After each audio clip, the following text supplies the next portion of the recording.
Hi, this is Carrie with Carrie Concealed in the Active Self-Protection Extra channel, and today I thought we would talk about holsters.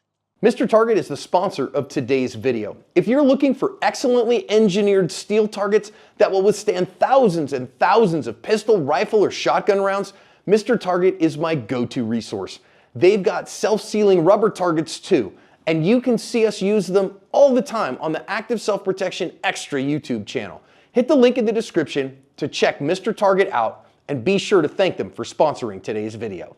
Well, just last weekend, Mr. Neil and Mr. Chris were actually sitting right here at this picnic table because they were in Spokane for the ASP Skills Summit. And we had some students in that class that came with some holsters that gave them particular challenges. And so I thought it'd be a great time just to visit a little bit about holsters and a little acronym isn't the right word. I can't think of what it is right now. But anyway, a little ditty or saying that we have that helps our students remember what a holster, what comprises a holster, what the qualities of a holster are. So the first thing I like to do is just look at some holsters, some different holsters, and see what we can learn about them. One of the very first things that I used, actually I don't have my very first holster out here with me today, but one of the things I used in the summertime was something, or wanted to use, I should say, during the summertime, was something like this, which was a belly band that just went around my middle. I could wear it very, very comfortably, and I was excited to receive this in the mail. And when it came, I had a little dummy gun like this. This has a trigger that's not a real gun, but has a trigger. And so I put this in the holster, and this is sold as a holster, I believe, or belly band holster, something like that. Anyway, and I realized very quickly that just while pulling this up, I could depress the trigger with this with the gun being in the holster. And that was concerning to me. And so then I found a company that was selling these little shields that they thought would be a great solution. And the shield goes over the firearm like that. And then it's not designed for this particular firearm, but this does the trick. And it makes it so that, hang on a sec, let me get it in here all the way. And it prevents you from getting a finger into the trigger guard. But what I realized is I could still get to the trigger guard from the back side. So that was deeply concerning for me as a mom with young children at that time. A lot of times the kids felt like they were down near my feet often, where the gun would be pointed, and it was just deeply concerning to me to have something strapped to my body. So my son at the time helped me come up with a solution that worked beautifully, and it was a standard Kydex holster that's made for a particular firearm type. So this is a blue gun of that type, and you hear that positive click in, and then, sorry, hang on a sec, I dropped the belly band.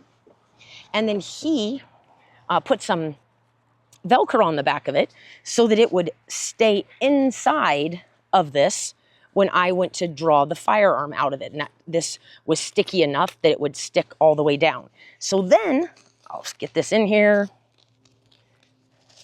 And there we go. So this is how it ended up. And I had no way of reaching the trigger from the back side. I had no way of reaching the trigger from the front side. And the holster itself really was this plastic Kydex holster, and the belly band was just a way to hold the holster on my body. And so that worked well for me, but the way it came wasn't a good option for me and concerned me deeply because, well, it was just scary. And so I never did carry it without, I never did use this until this solution was something that my son helped me figure out. Another thing we often look at with holsters is, do they stay open by themselves so that when you're reholstering, you're able to holster the gun without having to spread open the mouth of the holster. We see lots of students that will come and the gun will be on their body. I'm not going to stand up, but the gun will be on their body, and they'll be out doing their shooty shoots with both hands. They'll go to come back in, and they'll try to open the mouth of their holster or hold the mouth of their holster with their other hand, and they're muzzling their hand, or they're allowing the muzzle of the gun to move across their hand. And that's just not a good idea, right? So sometimes leather holsters come with an extra layer of leather sewn on the top of the mouth of the holster to help keep it open, and that often does work well. The individuals we had in the class this last weekend did not have a holster that had this type of opening for it, or this type of leather to help it stay open, and so it was tough for them. On one of them, the holster was it was a leather holster and was a little bit longer. And when the individual would go to put the firearm into the holster, this part, it came down a little further, would get tucked under the trigger. And we were able to catch it each time and able to work with it. And we found a different solution that ended up working better. But we just want to make sure that the mouth of our holster stays open all by itself so that we can easily put the firearm back into the holster. Another holster trouble that we'll see sometimes is these holsters. I won't say the brand, but they're little pockets, and it doesn't stay open by itself at all. But my problem with this type of holster is the firearm doesn't stay in the holster by itself. If I turn it upside down, this just falls right out of it. And a railgun weighs more than this does even. But some people like these for their pocket and things like that. And again, this is no judgment. It's just I like to help my students understand what makes a quality holster, because you don't know what you don't know. And I hope to help people not have a big box of shame, a holster box of shame that they have to, I have a big one and it's helpful for me for classes and that sort of thing. But anyway, I want the gun to stay securely in the holster when I turn it upside down. Another example, or I like to talk about this in classes with my students, is this off-body carry. A lot of folks that come to class, men and women, that is how, when they're newer at that's how they initially want to carry a firearm. They can't imagine being able to carry one comfortably on their body, or they'll say, I don't wear pants every day. Well, the guys don't ever say that, but anyway, you know what I'm getting at. Or they'll want to leave it in their briefcase or their backpack or something like that. And so one of the things I like to show them is a purse designed for concealed carry. It has a separate compartment where the only thing that goes in that separate compartment is the firearm itself.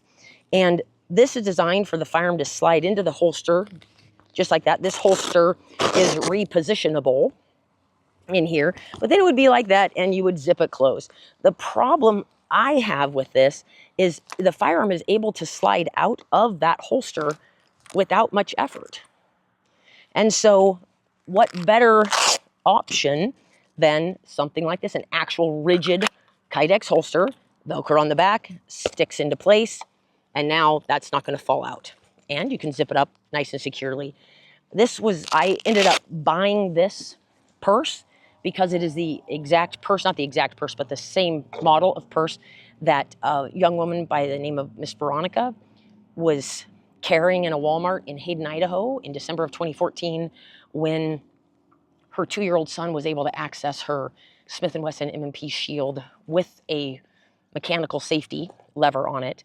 But he was able to access that, and it was a horrible tragedy. And I often wonder if she was a very smart woman, and I often wonder if there had been information or news about what makes a holster, that this type of vinyl little envelope, that doesn't necessarily constitute a holster. So anyway, but this is an option. My one issue with off-body carry is, well, I have a couple issues, because I chase squirrels in my brain often, it seems like, and I am terrified. I don't even carry a purse, to be honest, because I would leave it somewhere. I know I would. I just use pockets to put my stuff in, and I just try not to take much stuff with me, to be quite honest, or I have a backpack, but I still leave my backpack places. So that's my personal concern with off-body carry.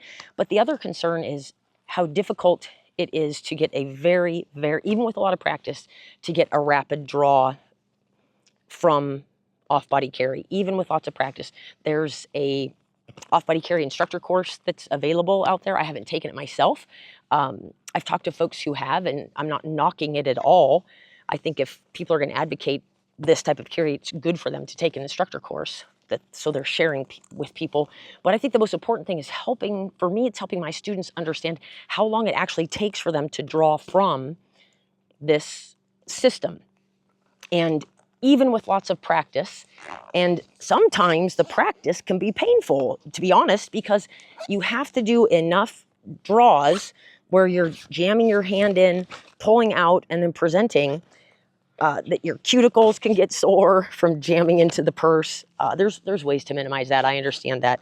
But the amount of practice that it takes to become proficient with an off-body system is extreme. So, and I'm not here to tout off-body carry or to disparage it in any way. I really just wanted to talk mostly about making sure that we help folks see that the holster that comes in the purse does not necessarily meet the requirements of a holster. So when we come back in part 2 of this, I'm going to show you the little poster I have, and you'll be able to download that poster if you want to and share it with your friends.